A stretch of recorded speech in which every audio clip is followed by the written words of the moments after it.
Здравейте на всички и добре дошли в месец ноември. Преди да започнем това видео, искам да ви кажа, че плановете на мен и моят монтажист е да качим клип всеки ден този месец. Стани! Работим ли? Ще работим. Голяма част от това да качваме клипа всеки ден са идеите и затова направихме форма, където вие може да напишете вашите идеи и след това ние да ги направим на клипове. Тук имам записани много от вашите идеи, така че първият линк в описанието е формата, може да попълните каква е идеята ви и на кого да благодарим, когато я направим. Сега нека да започваме клипа. Днешният клип е за топ 5 анимета за начинаещи. Също така се извинете, си забравих микрофоните в червен мрак, така че аудиото е малко по-зле това видео. На пето място слагам Blue Lock. Blue Lock е анимето, което стана популярно още миналата година и всъщност мангата му спечели манга на годината. Ако имате приятел, който още не е гледал аниме или вие самите не сте гледали аниме, Blue Lock е добро начало, защото е спортно аниме. Най-често спортните анимета не са твърде преувеличени, не са с този мега странен хумор, който има други анимета, като например Джоджо, и са добро място, където може да навлезете в аниме общността и в аниме културата, без да си кажете, това е твърде странно. Но това не значи, че рано или късно няма да станете едни от нас. В смисъл, ще дойде време да гледате Mushoku Tensei. Обещавам. Blue Lock се разказа за една организация, която събира най-добрите младши футболисти в Япония с целта да изградят най-силния отбор за световното и да върнат славата на държавата в футбола. Самият начин, по който Япония решава да направи това, е много странен. Събират най-силните нападатели от юношеската категория и ги карат да играят мачове, където играят само нападатели срещу само нападатели, което значи, че начинът, по който играят футбол, е много различен и начинът, по който разглеждат работата в екип е много различен. Дори като човек, който не е голям фен на футбол, ми беше изключително интересно да проследя историята и помежду мачовете и помежду турнирите, които се организират в това място на име Blue Lock, разглеждаш много различни персонажи със своите собствени истории, със своите собствени тежести и със своите собствени амбиции да бъдат най-добрия нападател на Япония. Най-силната част на анимето със сигурност е вълнението и като цяло хайпа, докато го гледаш. Това е история, която може да те накара да я гледаш ето така. И да нямаш търпение да видиш какво ще се случи, кой ще вкара. О, мъга, той го спъна! Минусът на анимето е, че втория сезон, който в момента излиза, за жалост е известен с това, че анимацията е много зле. Първият сезон е много добър и дори има филм, който е между първи и втори сезон и де-факто разказва историята от първи сезон от друга гледна точка. Препоръчвам силно първия сезон и филма. Втория сезон все още излиза, така че предстои да видим дали следващите епизоди ще поддържат тази лоша анимация или ще вдигнат нивото по някое време. При всеки случай Blue Lock е пълно с вълнение, хумор и добра анимация до втори сезон, така че се заслужава. На четвърто място поставям Demon Slayer. Demon Slayer е поредица, която дори да не сте гледали аниме, сте я чували или дори може би знаете за какво се разказва. Поставяме на четвърто място и я включвам в топ 5, защото е някакси дефолт анимето. Историята не е нищо супер уникално, историята не е нищо супер революционно, но успехът му и начинът, по който разшири аниме общността като цяло, е показано, че много хора, които не гледат аниме, са му дали шанс и им е харесало. Самата история не мисля, че има точен времеви период, защото хем има влакове, хем има самураи, но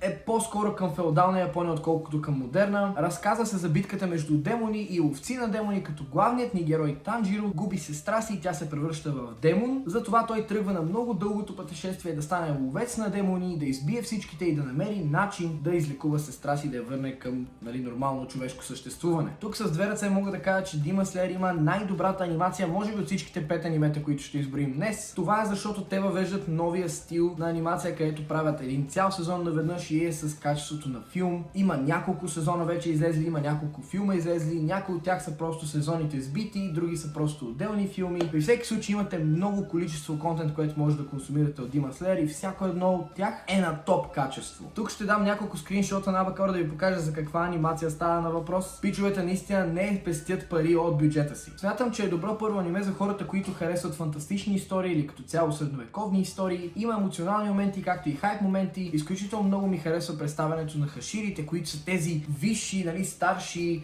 ловци на демони, които са много силни. Всеки един от тях има различни способности, различен начин на мислене и различна философия на света. Също така нашия главен герой Танжиро много често се изправя пред дилемата, какво да прави с сестра си, трябва да убеди ловците на демони да я приемат. Борбата на демони му се струва чак нечестна, защото демоните изгарят на слънчева светлина и действат през нощта и следователно следователно не остава много време ловците на демони да спят, защото през деня правят едни неща, през вечерта трябва да ловят демони и когато стане сутрин, демоните просто бягат. Отделно на това демоните са безсмъртни, освен ако не бъдат убити от ловец на демони или не бъдат изгорени от слънчева светлина, което значи, че един ловец на демони, който е обикновен човек и рано или късно ще остарее, не може да направи толкова щети към демоните, колкото обратното. И пак казвам, историята не е нищо вау, нищо грандиозно и супер нечувано, но е много добра сама по себе си. На трето място поставям My Hero Academia. Сега, My Hero Academia е аниме, което е на доста години. Мисля, че скоро ще не върши 10 години от адаптацията си. Има много сезони. Има или 6 или 7 сезона. Анимацията не е нищо вау, но все пак е много добра. И My Hero Academia е нещо, което аз бих описал като модерна класика. Не е от супер старите анимета, но в същото време е аниме, което ще бъде запомнено с години напред и е страхотно място, където да започнете. Историята се развива в свят, където почти всички имат супер сили, или мисля, че беше 70 или 80% от населението на света имат супер сили. Нашият главен герой пада в тези малко проценти хора, които нямат супер сили и неговата най-голяма мечта е да бъде най-добрия супергерой. С времето той успява да кандидатства и да влезе в най-престижното училище за супергерой в страната и оттам започва неговото пътешествие за това да се бие с злото. Има много други интересни неща, които се случват напред, но няма да ви ги разказвам сега. Това, което трябва да знаете е, че историята се върти около един клас от ученици, които искат да станат супергерои. Мисля, че са 26 или 27 и всеки един от тях има уникална суперсила и уникална собствена история, която е разгледана. Отделно на това имаш супер интересни антагонисти, които са злодеите, които имат суперсили. My Hero Academia има много паралели с по-стари анимета, като например с Наруто, което много от вас са гледали или много от вас са чували или приятелите ви са го гледали. Наруто лично според мен не е добро първо аниме, защото е много дълго, докато My Hero Academia е 6 или 7 сезона и имат още около 2-3 да излизат и ще приключи. Единственият минус на My Hero Academia са феновете. Както ви казах, когато говорих за Blue Lock, в аниме общността има неща, които са доста странни за хората, които навлизат в нея и е хубаво първото аниме да не бъде обвързано с такива странни неща, като Джоджо. My Hero Academia, макар и самото аниме да няма тези странни неща, феновете стигат до огромни крайности с шипване и с фен-артове и с харесване на някакви герои до големи крайности. Ако успеете да се абстрахирате от това, страхотно. My Hero Academia е страхотна история, ще ви хареса, но ако се въвлечете в тази вълна на My Hero Academia феновете, моите съболезнования. Пожелавам ви бързо оздравяване. Този клип ще ме намразят повече хора, отколкото ще го харесат.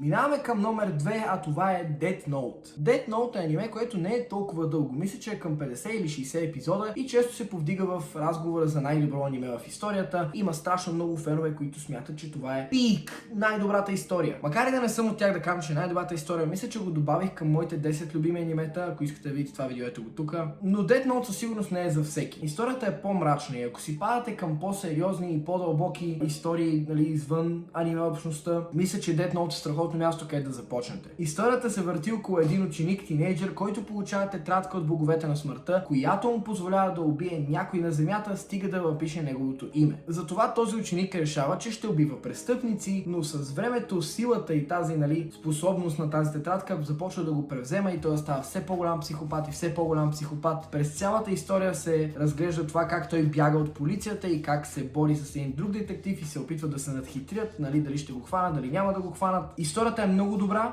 от началото до края. Анимацията не е най-доброто нещо, защото анимето е сравнително старо, но е на ниво. Музиката също е на много високо ниво. Знам, че за останалите анимета не говорих за музика, защото не ми е правило такова впечатление, но в Death Note музиката е много добра. В момента всъщност Авакаро използва една от песните в Death Note и е използвана в много други клипчета, защото е толкова добра. Друг плюс на това Death Note да ви бъде първото аниме е, че имате много възможности за разговори с вашите аниме приятели, защото повечето са го гледали или знаят за какво се разказва. Това също се отнася за My Hero Academia и Demon Slayer, обаче там има много повече хора, които не ги харесват, защото са по-нови, докато Death Note е класика, обичана от всички. И на първо място, най-доброто аниме за начинаещи според мен е Dr. Stone. Dr. Stone е аниме, за което имам отделно видео, където обяснявам защо е най-доброто първо аниме. Между другото в това видео участва и Преслав. Може да го видите, ще оставим линк долу в описанието. Но сега ще ви разкажа накратко. На първо място Dr. Stone няма много фантастика в него и е доста заземено, което смятам, че е нещо, което хората, които не са гледали аниме, ще търсят. Има много хора, които не гледат аниме, защото са преувеличени, защото са пълни с магия и такива неща. И не всеки си пада по тия неща. Историята се върти около един ученик, който е хипер умен и знае супер много неща за различни сфери в науката. Нали, от биология до физика, химия и така нататък. Единствената фантастична част от историята всъщност е един апокалипсис, който се случва, където всички хора на Земята се превръщат в каменни статуи. Минават 13 000 години и този ученик се буди и започва да създава цивилизацията от начало. Като създава серум, който му позволява да съживява тези статуи и хората, които са били статуи, не остаряват. Обаче цялата цивилизация около тях, всички сгради, пътища, инфраструктура е унищожено. И оттам нататък историята се върти около този главен герой на име Сенко, как изобретява нови и нови неща и се доближава към модерния свят. И междувременно има хора, които биват съживени и са против всеко и те предпочитат света да остане по-примитивен и да